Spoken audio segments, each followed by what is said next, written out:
IMF का वफ्द stand by arrangement की $1.1 अरब की आखिरी किस्त के लिए पाकिस्तान आया। मुज़ाकरात हुए और फिर आज खबरें सामने आई कि पाकिस्तान और IMF के दरमियान मामला तय पा गए हैं और ज़राए के मुताबिक IMF की जानिब से कल इस हवाले से एलामिया भी जारी किया जाएगा, जबकि इससे पहले खबर सामने आ रही थी कि पाकिस्तान और IMF के दरमियान अभी भी कुछ मामला हल तलब हैं, जिसकी वजह से मुज़ाकरात मुकम्मल नहीं हो पा रहे हैं। तो फिर क्या पेशरफ्त हुई है, बात करेंगे। हमारे साथ मौजूद हैं रोजनामा द न्यूज़ और जंग के नुमाइंदे मेहताब हैदर साहब। बहुत शुक्रिया मुझे ज्वाइन करने के लिए। कहा जा सकता है कि मामला अब मुकम्मल तौर पर तय पा गए?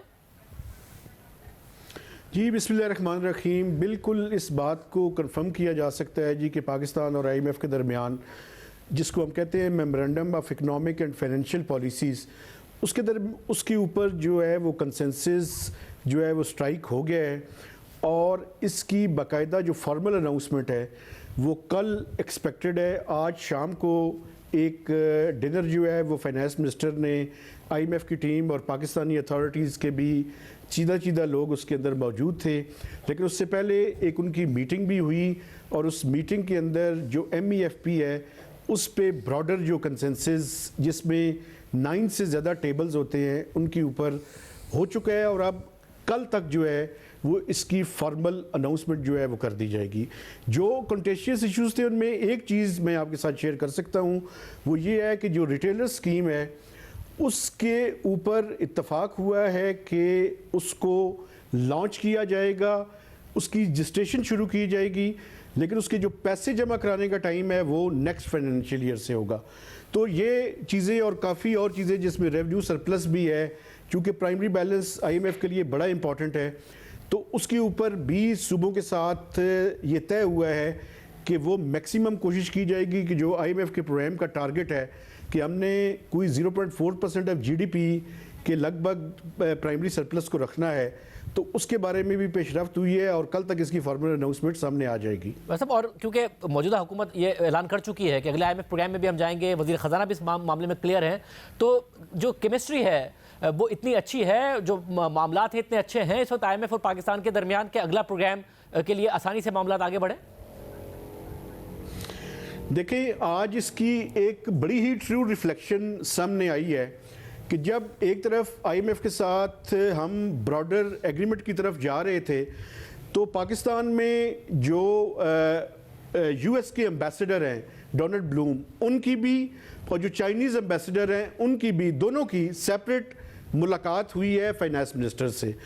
तो ये रिफ्लेक्ट करती हैं चीज़ें कि जो आइंदा आने वाला प्रोग्राम है और ये जो मौजूदा प्रोग्राम भी है, चीज़ें इतनी आसान नहीं हैं जितनी के बज़ाहिर क्लेम किया जा रहा है। और ख़ासकर जो अगला प्रोग्राम होगा उसका जो साइज़ है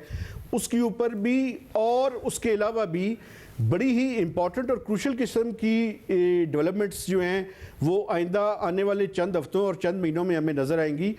तो इसलिए इन दोनों ममालिक के एम्बेसडर्स से उनकी होने वाली अलग-अलग मुलाकात और उसके साथ साथ जो IMF का एग्रीमेंट है, ये दोनों चीज़ें इस बात का बड़ा क्लियर कट इंदिया दे रही हैं कि इन दोनों के दरमियान में से स्टीयर करके इकॉनमी को लेके जाना है फाइनेंस मिनिस्टर और उनकी टीम ने। और ये कोई इतना आसान भी नहीं है, लेकिन मैं समझता हूँ कि उनका विजन जो है वो क्लियर है। अब देखना ये है कि वो आगे किस तरह से प्रोसीड करते हैं। आपको पता है कि नेक्स्ट मंथ में पाकिस्तान का ये प्रोग्राम कंक्लूड हो जाएगा और उसके साथ ही IMF और वर्ल्ड बैंक की एक एनुअल मीटिंग भी है, उसमें भी पाकिस्तान का डेलीगेशन जो है वो जाएगा, जिसमें आज वैसे वर्बली उन्होंने अपनी इंटेंशंस का इजहार कर दिया है IMF के वफ्द के सामने कि हम नए प्रोग्राम में जाना चाहते हैं। अब उसके लिए फॉर्मल रिक्वेस्ट जो है एक्सपेक्टेड ये है कि वो जो